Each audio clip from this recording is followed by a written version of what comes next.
Hi, my name is Andres Maldonado. I'm here today to talk about the red pill and the MRA.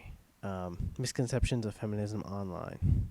So, the first question would be, what is the red pill?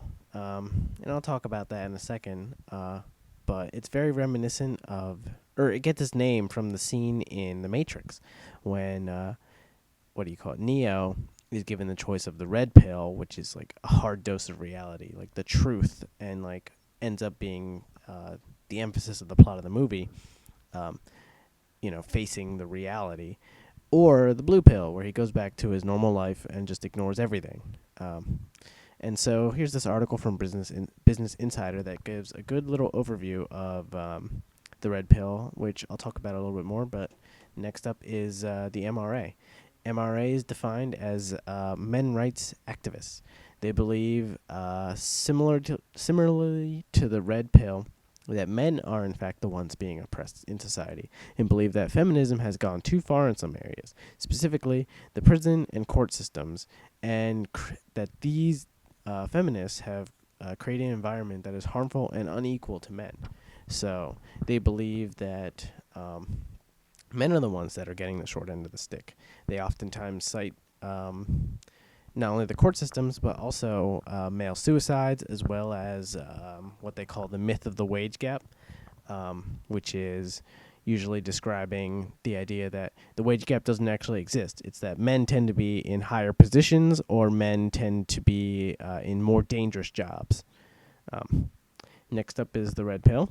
Red pill defines itself as the discussion of sexual strategy in a culture increasingly lacking a positive identity for men.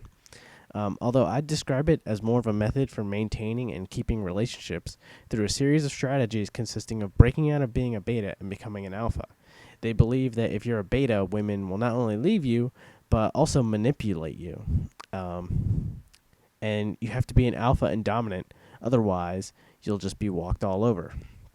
Um, so on the next slide, I have a little chart that you can find online, which describes the nature of the alpha male, the beta male, and it also includes gamma, delta, and omega, but oftentimes those are ignored. Usually, something like omega is used to describe like a super loser, um, but an alpha male, as depicted on the images on the right, is somebody who is psychologically and socially dominant. Um, the alpha is confident in himself and his abilities. He is the highest position in his social sphere. The alpha does not care what anyone thinks of him because he does not fear replacement. This tier is home to captains of industry and social butterflies. So on the right, I have a picture of what is, you if you Google alpha male, it's this man at the top. He's well dressed, good looking, sharp chin.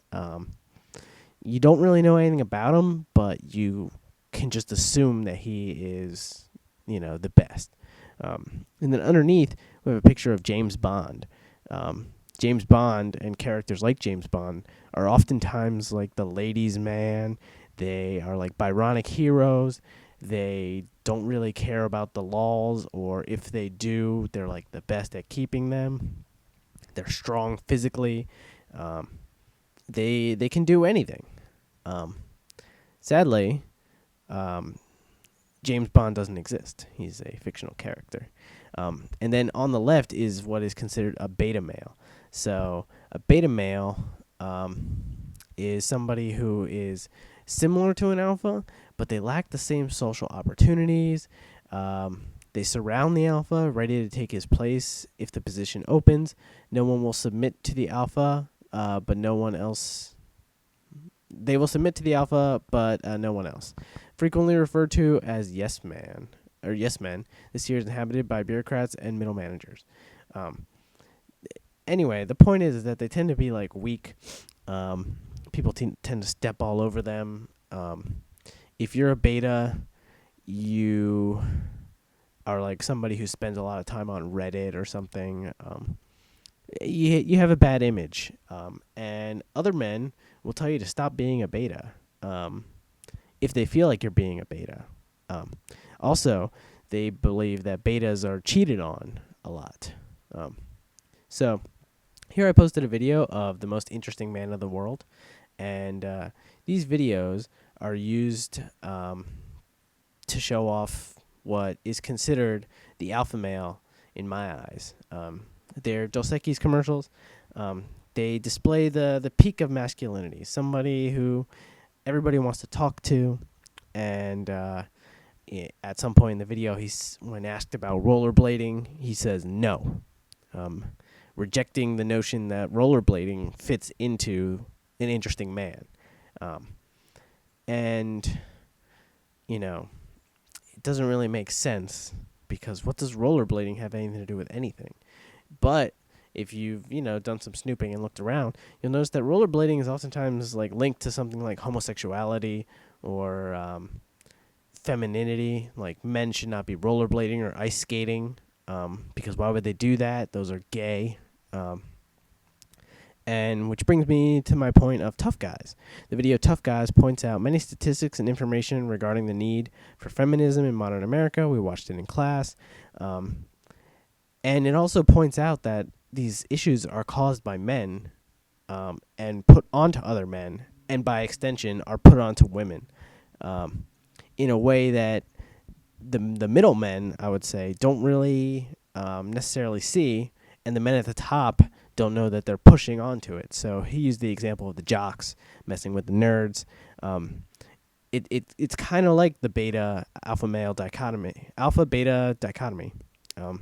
So in this case, the beta male would be considered, if you remember the beginning of the video, the fag, the loser, the gay boy that is used to describe like what happens when you don't fit the alpha male dichotomy. So what's the problem? So, well, it might seem like these ideas are just male empowerment. One big issue stems from the sexist and misogynistic remarks of these, oftentimes Reddit users say. They also believe that not being allowed to say it in public discourse online, such as the other normal's the wrong word, but the other sections of Reddit, such as like video games or any of those. And here's an example of a typical remark from a Reddit user called, and his name is obviously graphic, Gay Lube Oil. And this is from the Red Pill, by the way. So just feed her if she starts shit. Women are no different from babies. They start shit when they're hungry. Just keep some Greek yogurt in the fridge and feed it to her whenever she acts unreasonable. As you can see, there are a lot of problems with that remark. And to continue off of that, here is what I like to call feminist hate. Or actually, I don't even like to call it that. It's oftentimes called that online. People make feminist hate threads against feminism and feminists. The term feminazi is often employed. This video is used as a main example for what a feminazi is. In fact, this woman has become the poster for feminazis, interestingly enough. Fair warning, the video has a lot of, bad language. She says the F word a lot, so if you're going to watch it. Now, if you actually watch the video, you'll notice that she's oftentimes ignored or interrupted while she's trying to explain that feminism is not excluding men, but instead trying to help men, and that they're both trying to solve the same issue. And this video is like some story of these poor MRA men who are having a conference, and then they get interrupted by this woman, and she's super angry. And I've yet to find anything proving that story, so I can't say that that's true. We would probably need another side of things to really understand what happened. And I'm going to assume that it isn't true either, to be honest. And then here's some YouTube comments regarding the woman in question for this video. The top comment is, if two people agree on sex, but later one person regrets it and says it was rape, it's not effing rape. Your partner did not force you to do anything. And then the next one is, wow, she's a ray of sunshine. I guess that's supposed to be sunshine. She's like a cow that hasn't ever been milked, but with sex, though she does physically resemble a cow. So one thing that I noticed from these comments is that there's a link between um, beauty and feminism, but not that feminists are beautiful, but that they are the opposite of beautiful. That a beautiful woman would not need feminism because she is beautiful, which is interesting because that actually goes against the ideas of the MRA, which is like saying that because women are women, they get away with more stuff. So you either way, you don't win. You're either a feminist and ugly, or you're beautiful and you are manipulative and you're walking all over people. And then here's a quote from the same video. YouTuber says, "Why are 99% of feminists ugly as shit?" And good question, because that's a terrible question. Like in actuality, like what is the point of that statement? Anyway, so what is the MRA or the red pill actually against? So to me, it seems like the MRA and the red pill seem to assume that people who believe in feminism are angry and aggressive oppressors of free speech. Does that sound familiar? They're against what is oftentimes attributed to the patriarchy in regards to feminism, the inability to speak about equality or rights or these invisible things, such as the glass ceiling, which are oftentimes pushed aside as they don't exist or they don't matter or shut up or get back in the kitchen. There's responded to with, make me a sandwich, responses like that. So there seems to be this polarized belief that all men have men's best interests in mind, and as such, claiming that the patriarchy or misogyny exists means that the average man isn't actually, or is that the average man is the one perpetrating this, and that they're not being affected by the problems of the patriarchy, and that's where their problems might be stemming from. So it seems like there's this weird misconception about what feminism actually is and what is a caricature of feminism that you can find online of angry people telling you to shut up. So what can we do as regular people and people of this classroom, people analyzing this, and as possibly feminists? I personally identify as a feminist. So obviously I do not believe in the things that the MRA and the red pill say, and that I think that their images of women and feminism are very skewed. So what can we do about this? First thing I would say is that they need to take a class like this. Facts, documentary, interviews. It's very difficult to argue against the truth of rape culture and the fact that men are perpetrating these things, and that not all men are perpetrating these things, but that the perpetration of this violence and rape and oppression also affect men too. That they need to understand that solving that problem would also help their own problems, although they shouldn't have to think of it that way, but it would probably help them out. And then another thing to point out is that these groups tend to be in America or other English-speaking countries, and that this wouldn't apply to someplace like Bangladesh, where women have much higher oppression than here in America, per se.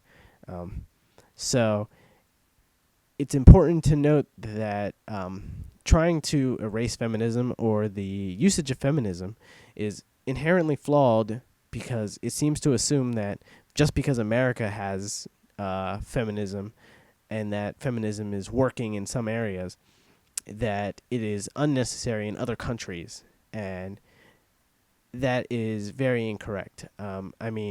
Just from the beginning of the semester when we were talking to Farheen, I'm sorry if I pronounced that name wrong, but she pointed out how difficult it is to be a woman, as well as, I guess, I'm not sure which term to use, but I'll use queer, to be queer in Bangladesh in comparison to America. So while America does have it good in some areas and that we're better off than other countries, the battle isn't over yet, is my point. And I think it's important to know that people like this exist, that the red pill and MRA exist, and that there needs to be a change in the way that feminism is portrayed and thought about online. Or we could just pretend the internet doesn't exist and put it off to the side, because I've only seen this stuff online anyway. So I'm not entirely sure of the best way to go about this, but I definitely think that education is probably the best way to start, and that people need to be educated, and that they can be if we put in the time and effort to do it. Thank you for your time. Sorry this went so much over. You don't have to listen to the whole thing. I know this is at the very end. All right. Have a good day.